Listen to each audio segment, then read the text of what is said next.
Om Namo Bhagavate Vasudevaya. Om Namo Bhagavate Vasudevaya. So is it just any verse or is there a particular verse? Any verse. Yes.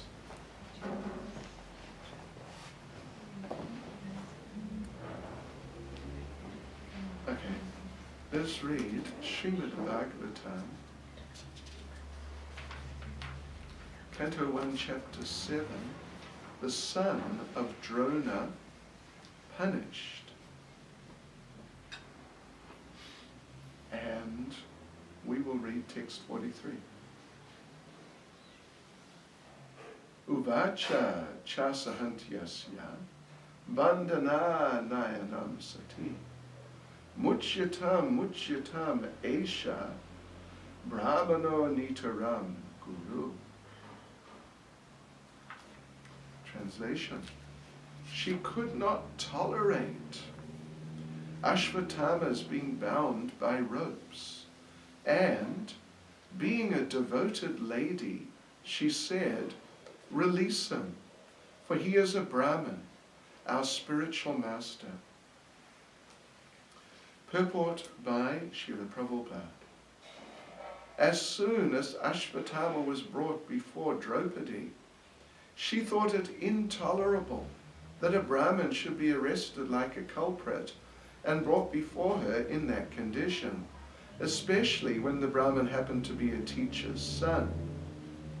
Arjuna arrested Ashvatthama, knowing perfectly well that he was the son of Dronacharya. Krishna also knew him to be so, but both of them condemned the murderer without consideration of his being the son of a Brahmin. According to revealed scriptures, a teacher or spiritual master is liable to be rejected if he proves himself unworthy of the position of a guru or spiritual master. A guru is called also an acharya, or a person who has personally assimilated all the essence of Shastras and has helped his disciples to adopt the ways. Ashvatthama failed to discharge the duties of a Brahmin or teacher, and therefore he was liable to be rejected from the exalted position of a Brahmin. On this consideration, both Lord Sri Krishna and Arjuna were right in condemning Ashvatthama. But to a good lady like Draupadi, the matter was considered not from the angle of Shastric vision, but as a matter of custom. By custom, Ashvatthama was offered the same respect as offered to his father. It was so because generally the people accept the son of a Brahmin as a real Brahmin, by sentiment only. Factually, the matter is different. A Brahmin is accepted on the merit of qualification and not on the merit of simply being the son of a Brahmin. But, in spite of all this, Draupadi desired that Ashvatthama be at once released, and it was all the same. And it was all the same a good sentiment for her. This means that a devotee of the Lord can tolerate all sorts of tribulation personally, but still such devotees are never unkind to others, even to the enemy. These are the characteristics of one who is a pure devotee of the Lord. Uvacha cha sahantyasya bandhana nayanam sati muchyatam esha brahmano nitaram guru. She could not tolerate Ashvatthama's being bound by ropes, and being a devoted lady, she said, "Release him, for he is a Brahmin, our spiritual master." Nama Om Vishnu Padaya Krishna Prestaya Bhutale Shrimati Bhaktivedanta Swami Nityanande Namaste Saraswati Devi Gauravani Pracharane Nirda Vishesha Shunyavadi Pastuchya Deshatarne, Sri Krishna Chaitanya Prabhu Nityananda, Sri Advaita Gadadhar Shivasri Gaura Bhaktivinoda, Hare Krishna, Krishna Krishna, Hare Hare, Hare Rama, Rama Rama, Hare Hare. Vachikapachurabhyascha Kripasindhuvyevacha Patitanam Pavanebhyo Vaishnavebhyo Namo Namaha. So thank you all for coming to the morning program. Morning program is such an important part of Krishna consciousness, and we have on a regular basis a nice morning program. It will contribute greatly to our spiritual progress and our just spiritual happiness and satisfaction. It really makes a big difference. So we just chose this at random. We just opened the book, and there it was, this verse. But of course, in Srimad Bhagavatam, Bhagavad Gita, these great literatures, you can do that. You can just open the book anywhere, anytime, and there's something wonderful. And that's a wonderful thing about Krishna consciousness. Here, how many of you have read the first canto of Srimad Bhagavatam? First canto. Maybe more, but how many of you have read the whole? Partly. Partly. Okay.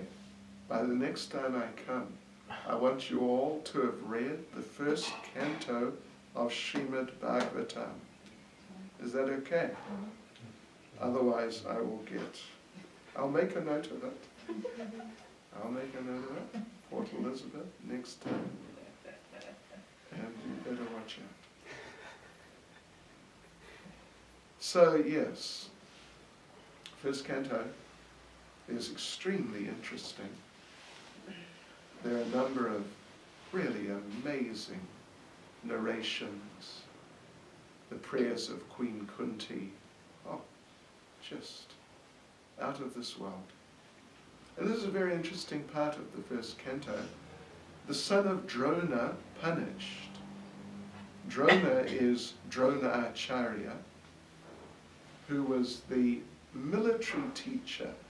Not guru. The word guru is used in the verse, as you would have heard. Not guru in the sense that we generally use the term. Generally. We generally use the term in the sense of spiritual master, spiritual teacher, or spiritual guru. But in a broader sense, the word guru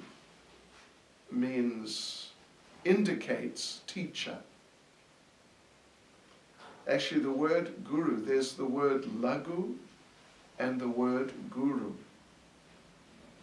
Lagu means light in weight. Guru means heavy. This is actually what it means. At least this is one meaning of the term, of these terms. So we have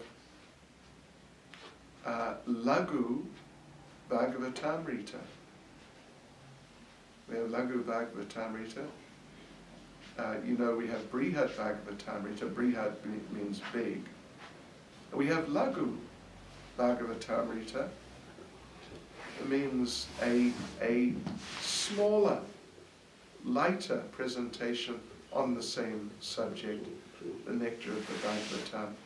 Anyway, the thing is that Dronacharya was the military teacher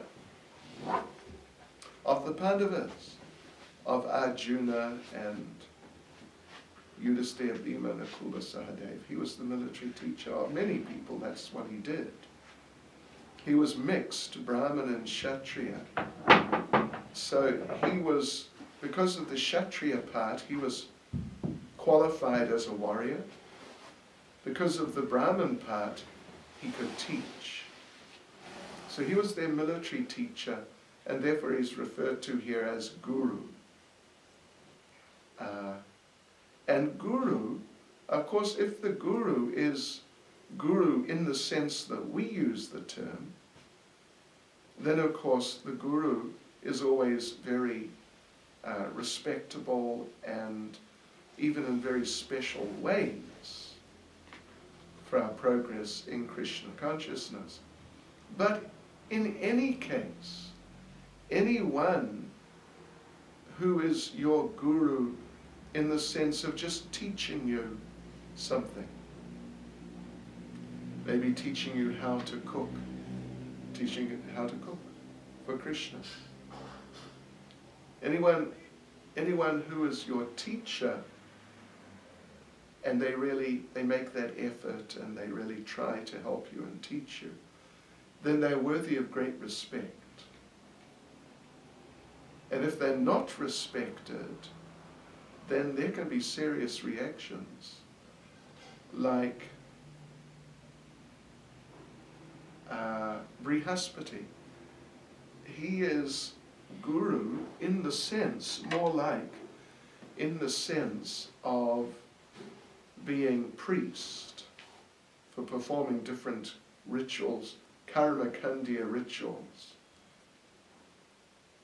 He's the priest of the demigods.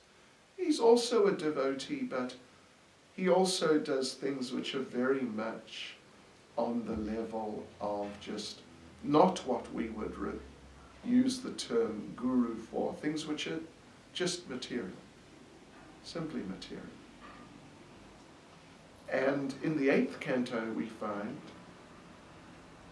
that there's the narration of the appearance of Lord Vamana, and it's quite a long story, and the story begins a long time before he appears. And where it begins is that the demigods, or not even the demigods, but Indra, who's the leader of the demigods, and because he's the leader, his followers are implicated also. Indra, the leader of the demigods, offended Brihaspati. Yeah. Brihaspati came into his assembly while Indra was watching some cultural performance, some dancing, and Indra just didn't really acknowledge him. Just carried on watching the show. As a result, Indra lost his power, lost his post, and all his followers did also. Hare Krishna. Sorry to interrupt your snoring. Stop very less moment. Okay, anyway. You can stand up. Okay.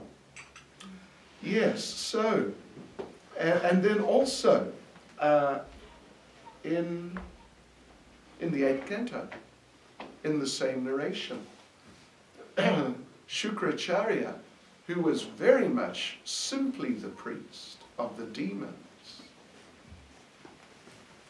he was offended by Bali Maharaj when Bali Maharaj would not follow his instructions in regard to Lord Vamana. He was going to give Vamana some charity, and Vamana asked for 3 steps of land. In the meantime, Shukracharya understood this is Vishnu.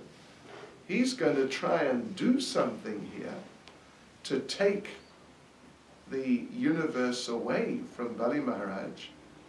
As a result, I'm dependent on Bali Maharaj. If he loses everything, that means I lose everything. So he told Bali Maharaj, no, I know you've promised to give him 3 steps of land, but tell him you changed your mind. And Bali Maharaj would not do that. So Shukracharya became offended, and part of the result of that for Bali Maharaj was that he lost through offending his teacher. Even though the teacher was not a spiritual guru at all, as we use the term, even though he was actually, he had ill motivations, but still, when someone's in the position of teacher and you offend them, even in that sort of context, there can be bad consequences, reactions. And we see, of course, in the beginning of Bhagavad Gita, this is one of the many concerns of Arjuna. How can I fight exactly this person, Dronacharya? How can I fight him? He's my teacher. So important consideration. So anyway, Dronacharya, yes, he was the military teacher of the Pandavas and various others like the Kauravas, Duryodhana and company, the relatives of the Pandavas. And his son was Ashvatthama. And Ashvatthama, in many ways, was extremely unqualified. So he is referred to here in this narration and in this purport for that matter. He's referred to as the son of a teacher, or the son of a Brahman, or sometimes the term is used Brahma Bandhu, the friend of a Brahmin. Yes. So what happened was that here at this point, the Battle of Kurukshetra has just finished, like the day before. The battle has just finished. And the Kauravas were all destroyed, with the exception of Ashvatthama. Somehow he survived. So then that night, the Pandavas took rest in their camp, just out there by the battlefield. And Ashvatthama came. The Pandavas, 5 brothers, 1 wife, Draupadi. By each son there was a child. There were 5 sons of the Pandavas, the sons of Draupadi. And they're just little children. And during the night, Ashvatthama sneaked in and killed them, the 5 sons. He was thinking, well, they're the descendants. They're going to be ruling in the next generation. So let's wipe out the next generation. And then, then maybe they won't be able to continue ruling. That was his logic. So he came sneaking into the camp and killed them all, these 5 little children.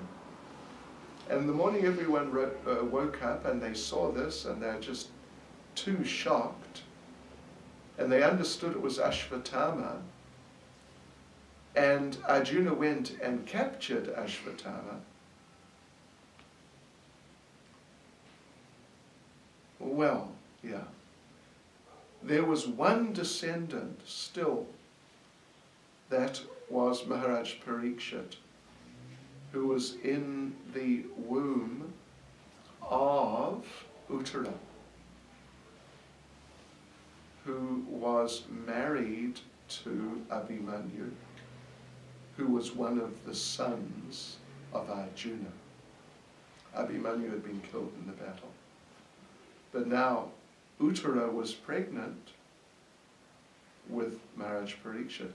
Ashvatthama, having killed the sleeping sons of the Pandavas, then he released a Brahmastra to kill Maharaj Parikshit in the womb of Uttara, because he was really the last member of the next generation. So anyway, Krishna stopped that Brahmastra. Arjuna went and captured Ashvatthama, and here they are now. Arjuna has tied up Ashvatthama sort of like an animal. And he's treating him like that, just extremely abusively. Because Ashvatthama deserves it. He's extremely punishable, to say the least. So Ashvatthama is just dragged in and maybe thrown on the floor, beaten a few times or something like that. We got him. What should we do with him? So as Srila Prabhupada mentions here, Krishna and Arjuna condemned Ashvatthama, that he has killed, so he must be killed. Simple equation. You kill, you get killed. That's it. But Draupadi, and remember, it was her 5 little children who had been killed by the same person the very night before, a matter of hours before. Draupadi couldn't accept that. Couldn't accept it. Now, and she said, no, his life should be spared. You should just release him. You should just release him. Just let him go. Just do nothing about it. Because he's a Brahmin. He wasn't exactly a Brahmin, but he was, in terms of Varna, he was mixed, Kshatriya Brahmin. But she said, he's a Brahmin, he's the son of your guru, Dronacharya, as we said, military teacher, not exactly guru as we use the term. So he's respectable, and as the son of our spiritual master, he's our spiritual master, practically. So this is very amazing. We don't really want to suggest that you try to imagine how you would feel if someone killed your children, but think about it. If someone killed your children, how would you feel? And they're supposedly from some respectable family, but actually they're extremely unqualified and basically degraded. How would you feel? And they catch him on the spot. How would you feel? Many people would think, hand me a gun, I'll just take care of him right now on the spot. Oh yes. Oh yes. You know, you get these family feuds in different parts of the world. 2 families living on, one lives on one side of the hill, the other lives on the other side. And somehow something goes wrong between them, and the families become bitter enemies, even for generations. Even for generations. Yes, so, you know, that the tendency to want revenge, to feel bitter, cheated, abused, and to feel that one wants to settle the score. The score is against us.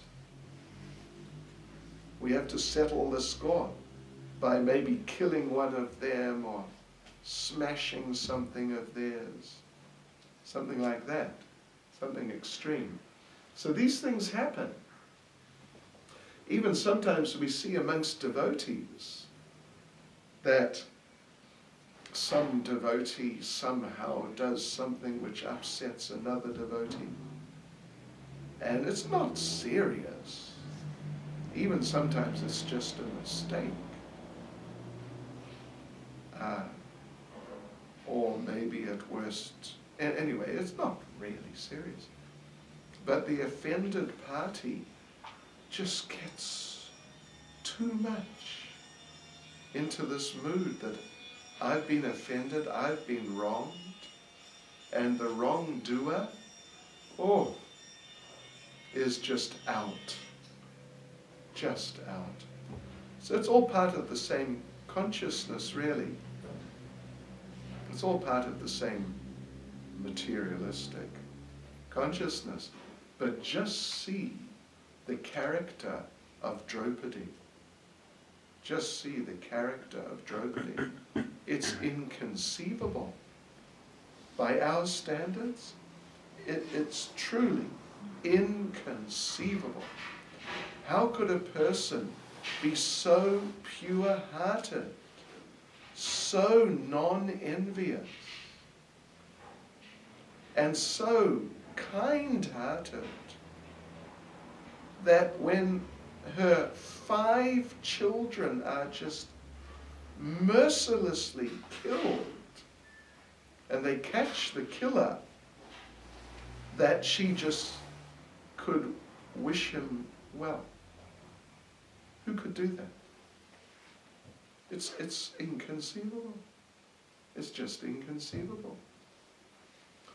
So anyway, Draupadi is an inconceivable type of person, actually. She's not just some woman or just some person. She's a very exalted associate of the Supreme Personality of Godhead. And she's on such an elevated spiritual platform of consciousness and life that she naturally feels like this. So, we also, with our shortcomings and our tendencies to get angry and feel wronged too easily and too much, and too easily become dissatisfied with some other person for whatever reason, we, with all our shortcomings in this particular regard, we should really try to learn something from this, from Draupadi, because we're not on that level at all.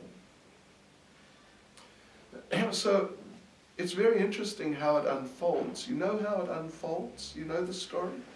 What happens? It's really interesting what happens. Is that on one level, it appears obvious. He's a killer. He should be killed. He's a ruthless murderer of complete innocence. He should obviously be killed. And this is actually the law of karma. And this is the law of the universe, actually. It's what it is. So, and Krishna is God. And Krishna knows the law. And Krishna, he really, in general, wants to see the law carried out. Krishna's saying, just kill him. That's it. Done. End of discussion. Case closed. Just take him out and just kill him, and that's it. Throw him away. Throw his body to the dogs. That's what Krishna was saying. Arjuna was saying the same thing. Bhima. We don't really have details of exactly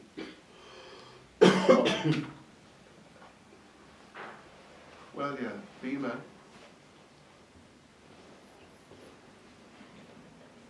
Bhima recommends killing him, but it's not really just says, oh yeah, kill him.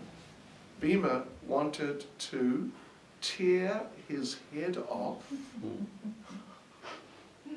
and drink the blood that came out, and then throw the body to the dogs, or the jackals, or the crows. That's what Bhima wanted to do. Just wipe him out. But Draupadi is making this plea that he is the son of our teacher, or your teacher, therefore he's respectable, practically on the same level as his father, and so you should let him go. And another reason she gives, not in the next verse, but the verse after, is that his father is dead, okay, but his mother, her name was Creepy. His mother, Ashvatthama's mother, Creepy, was still living.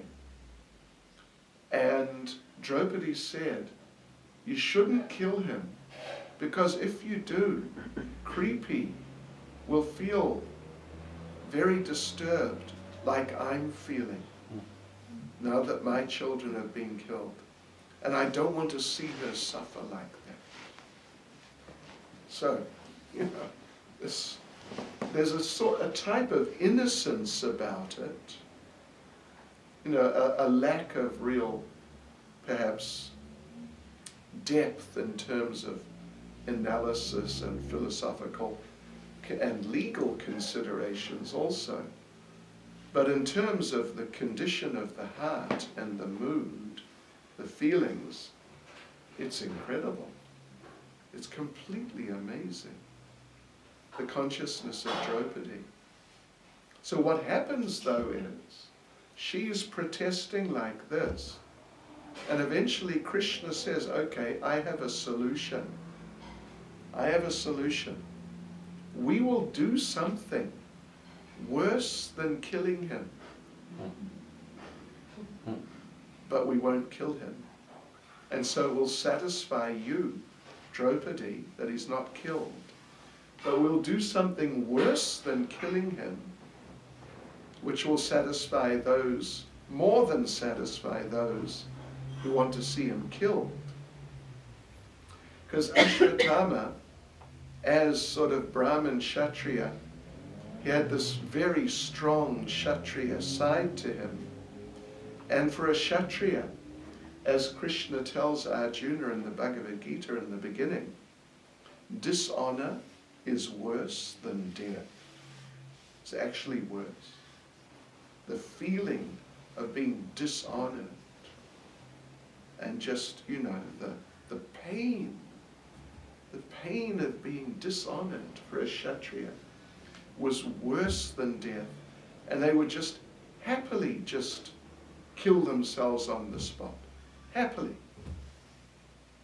Or tell someone, please kill me and make it look like we were fighting, so I died like a real Kshatriya, so people will not think badly of me.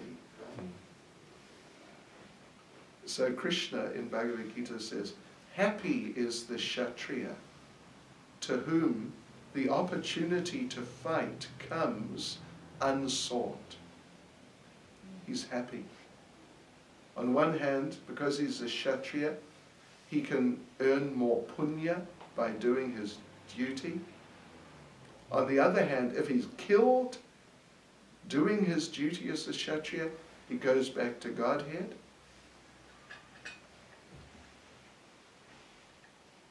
So it's heads I will win, tails I win. Heads I win, tails you lose. Yeah. So that's what they decided to do. They decided to dishonor him, embarrass him very badly. So they took away all his opulence, dressed him in rags, and cut his hair. Kshatriyas normally or often have long hair and, you know, very elegant looking. They cut his hair like a punk rocker. Cut it off here, a bit sticking out here. Cut it off there, a bit sticking out there. Cut it off here, a bit sticking over the front. So he had these weird pieces of hair sticking out. And his beard too. You know, he had a full beard. So cut his beard in some strange way. And when people would see him, they'd think, wow, what happened to him? What an idiot. And for a Kshatriya, this is worse than death. So like this, by Krishna's intelligence, Krishna managed to satisfy everyone, even though the situation was, by normal standards, so many people would think, impossible. How do I keep Draupadi happy? And how do I keep Krishna happy? Yes. So anyway, of course, in the purport, Srila Prabhupada makes the point, which is a very important point, and it's just a very foundational point in Krishna consciousness, that it doesn't really matter what is the birth of a person. It doesn't really matter. What matters is the quality of the person. What sort of person they are. That's what matters. And that really matters. That's everything. So, you know, to some degree we still have in India the phenomenon, someone is born in this sort of family or that sort of family. They get dealt with in this way or that way. You know, they're on this level or that level, and they still, some people, not so many, but still some, they take it very seriously. Someone's born a Brahmin. You know, I didn't really know how sensitive they were about it years ago when I went to India, maybe the first or second time. And I met a man from a Brahmin family, and he was a tailor making kurtas. And I didn't understand. So I said to him, you know, what's your name? He said, I'm such and such, something like Goswami or, you know, whatever family name. And he said, I'm Brahmin. And I thought, it was one of the first times I met such a person. And I said, look, you know, you're not really a Brahmin, look at you. You're a tailor. This is Sutra's work. Wow. He didn't appreciate that one little bit. Oh, and a classic, what a classic. Fortunately, the person didn't become offended, but we were driving from Vrindavan to Jaipur via Karoli. We went to see Madan Mohan, and our driver was, you know, typical, externally, low class, Brijbasi fellow, who was a Brahmin, or, you know, from a Brahmin family. And he had a thread on, and his name was Panditji. And he's still there. This is years ago. This is 15 or more years ago. Yeah, it's really quite some time ago. I saw him a little while ago when we were there in Vrindavan. Panditji, still driving taxis. So we're driving from Karoli, and it's a bit of a back road. You have to take a few turns. And we came to a junction. The road split, and you either go left or you go right. And there was a sign, of course, in Hindi. And we knew we had to take the road to Gangapur, which is on the main Delhi-Jaipur road. So there's the sign, and in Hindi it says various towns, and one was Gangapur that way. And Panditji stopped the car in front of the sign. And I asked him in broken Hindi, you know, Kya ho raha hai? What's going on?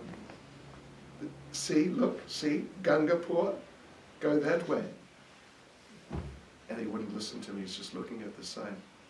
Then he got out and he asked someone, which road to Gangapur. And I realized Panditji was illiterate. He couldn't read. So, the birth doesn't matter actually. He's not a Brahmin. Panditji is not a Panditji. He's a taxi driver. That's Sudra. I mean, that's at best Sudra. Because Shastra says, Kalo Sudra Sambhava. In Kali Yuga, everyone is born Sudra. Everyone is born Sudra. Doesn't matter what family they're born in, or what the background of the family is historically. Everyone by nature is born Sudra, but then they can develop by training. They can develop into a this or a that or a whatever by training. But if they're not trained and they don't develop, they are Sudra at best. So this is really the situation with Ashvatthama. He's Brahma Bandhu, the friend of a Brahmin or the son of a Brahmin Kshatriya. And he himself was lacking in qualification anyway. He was not qualified as a Brahmin. He was more qualified as a Kshatriya actually. He had fought in the battle and somehow survived. So, but Draupadi as a very soft-hearted, Prabhupada translates, devoted lady, sati, as a very devoted lady. Sati, of course, is the term used when a woman voluntarily walks into and sits down in the middle of the cremation fire of her husband. That's called doing sati or being a sati, which of course nowadays is very rare, although it still happens. So yeah, devoted. So because she was very devoted, and she had the soft heart, the gentle heart of a lady. On the emotional level, she couldn't take it. You know, enough people have been killed, let's stop. And I don't want to see creepies suffer like I'm suffering. So Prabhupada makes the point though in the purport, it's not just that she's a gentle-hearted lady and, you know, sort of innocent. Prabhupada says, it was all the same a good sentiment. This means a devotee can tolerate all sorts of tribulation personally, but still such devotees are never unkind to others, even to the enemy. Devotees always the sincere well-wisher of everybody. So Draupadi, whether she's male, female, and whatever like that, but as a devotee, this is characteristic of a devotee. A devotee always feels benevolent to everyone. Hare Krishna. Hare Krishna. Any comment or question? I have one question. Yes, Prabhu. Maharaj, without any thoughts, but I just haven't understood yet. Now Draupadi, she showed so much compassion for Ashvatthama. But why not for Dushasana? Was she there? Was she there when Dushasana was killed? No. Dushasana was trying to disrobe her. Yeah. And, but then she was so revengeful. She went together with Bhima. They wanted to tear his. They did actually. She took a vow that she would tear her, take out and Yeah. rub in her hair. Maybe that was a bad day for her.